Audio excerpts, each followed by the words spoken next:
사회적 기업이라는 스스로가 미션과 비전을 명확하게 세우고 그것을 향해서 가는 거거든요. 이러한 정체성이 없으면 기업 유지가 굉장히 힘듭니다. 제 목표는 지속 가능한 경영이거든요. 그러면 내가 좀 더 열심히 해봐야겠다.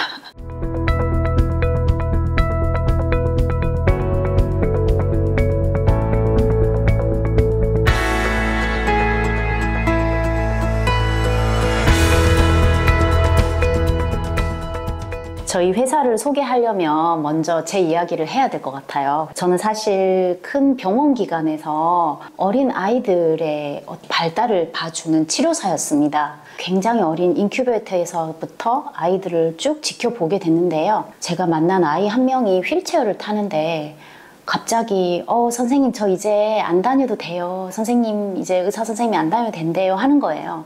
그래서 제가 그때 좀 놀랐어요. 이 아이 앞으로 계속 클 거고 나는 지켜볼 건데 왜 그만둬? 하고 알아봤더니 이 아이가 법적으로 소아가 이제 아니래요. 법적으로 소아가 아니니까 이제 저는 제 역할을 다 한 거죠. 만 12세 미만의 아이들만 만나는 그런 직업을 가진 사람인가?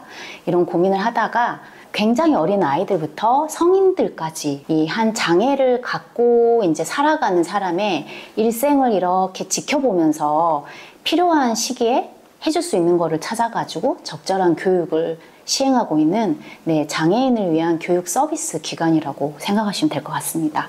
그래서 저희 기관은 어떤 점이 다르냐면 이 아이를 중심으로 아이의 성장에 따라서 적절한 때에 필요한 서비스를 저희가 제공해주고 저희 기관에서 어렵다라면 다른 곳을 연계해주고 결국에는 사회 문제라고 저는 생각했거든요. 장애가 있는 아이를 데리고 양육하고 키우는 게 이렇게 어렵구나. 이 아이 중심의 연계 체계가 참 우리나라가 아직은 좀 더 스무스하게 연결되기가 힘들구나. 이 아이를 양육하는 가족에 대한 고민도 있어야 되잖아요. 그래서 그때 우연히 제가 사회적 기업을 알게 됐습니다. 2013년도 12월에 이제 저희가 사업을 시작을 하고 지금 이제 2025년이 됐으니 10년이 훌쩍 넘은 이제 기업이 되었고 저희도 실질적으로 2013년도부터 지금까지 저희 기관을 방문한 수는 한 170여 명 정도 되더라고요. 저희 기관을 지속적으로 오는 이제 경우가 한 80% 정도가 가장 오래 지금 다닌 아이가 12년 정도 됐더라고요. 평균 한 4년 이상 지속적으로 찾고 있더라고요. 이 생애 주기를 지켜보면서 적절한 서비스를 제공하자라는 어떤 제가 하고 있는 목적성에 부응하게 잘 하고 있구나. 우리 아이의 성장이나 발달이 궁금한데 하면 어디로 가야 될지 좀 모를 때가 있고 아이를 데리고 병원에 간다는 턱이 좀 높습니다. 그래서 저희는 이런 아이들의 발달 단계에 따른 평가를 할 수 있는 평가 도구가 있어요.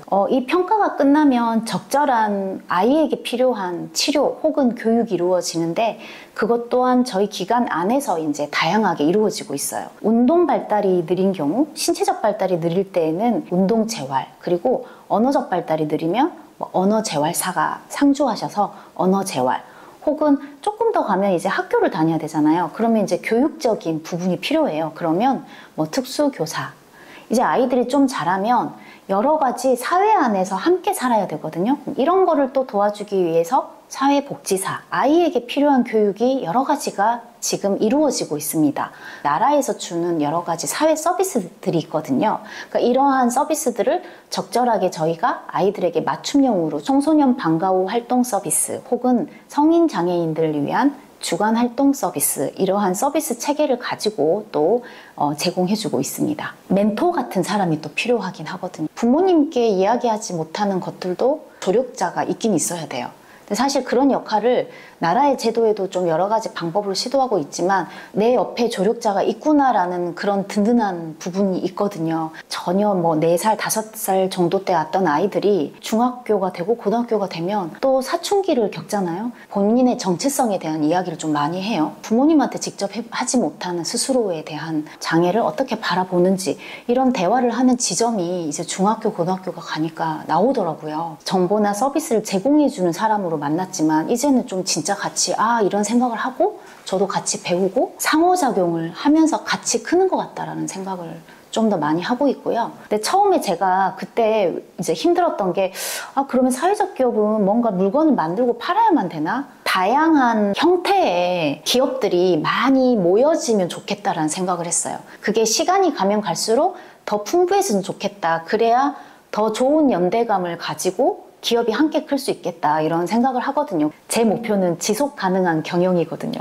그냥 생명선을 길게 잡고 오래 이 색깔을 유지하면서 가는 게 목표인 거예요. 그 기업의 색깔을 잃지 않는 게 가장 중요하고, 두 번째는 나도 이런 서비스를 사회적 기업 안에서 풀어갈 수 있겠구나 라는 어떤 이제 막 시작하는 사회적 기업가들에게도 선례가 되어주면 시간이 가면 갈수록 좀 더 그러한 약간의 사명감? 교육 서비스업에서는 사람이 재산이라고 생각하거든요. 저희 기관에 이제 종사하는 직원분들이 한 12분 정도 되는데 전부 여성분이거든요. 저는 이 자체가 또 되게 저한테 주는 의미가 좀 큽니다. 경력 단절을 하지 않고 사회생활을 유지할 수 있고 지속됐으면 좋겠다. 대한민국 사회라는 게 좀 규격화되어 있다는 생각을 많이 하거든요. 딱 이런 분야에서는 이것만 해야 돼. 병원에서는 이거를 해야 돼. 그렇다면 그 경계를 넘나들어야지만이 장애인들은 풍부한 경험을 할 수 있다고 생각하거든요.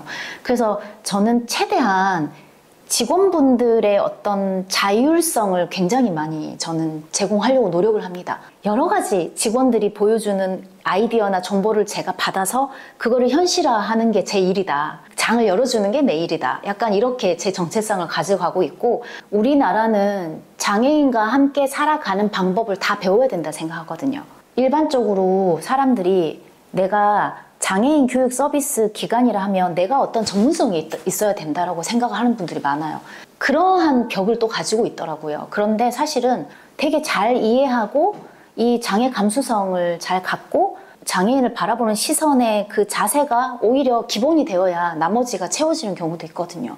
이 시간을 지나면서 이렇게 보니까 이 사회적 기업 협의회에도 굉장한 미션이 있더라고요. 같은 사회적 기업을 하는 사람끼리 모이자, 이거에서 끝나는 게 아니라 다 같이 모여서 시너지를 발휘하는 거에 대한 고민을 다 갖고 계시더라고요. 그래서 그런 부분이 어찌 보면 저도 좀 많이 배웠던 것 같습니다. 경남 사회적 기업 협의회는 그런 의미에 있어서 여러 가지 시도를 하는 부분, 그 다음에 막 시작하는 기업을 이끌어주는 어떤 그런 부분도 정보를 주면 또 같이 참여하고, 작은 기업들이 혼자 발휘할 수 없는 것들을 함께 모여서 발휘할 수 있는 기회를 준다는 사실에서 좋았고, 다양하게 넘쳐서 서로 도움을 주고받는 그런 곳이 됐으면 좋겠다라는 그런 기대를 하고 있습니다.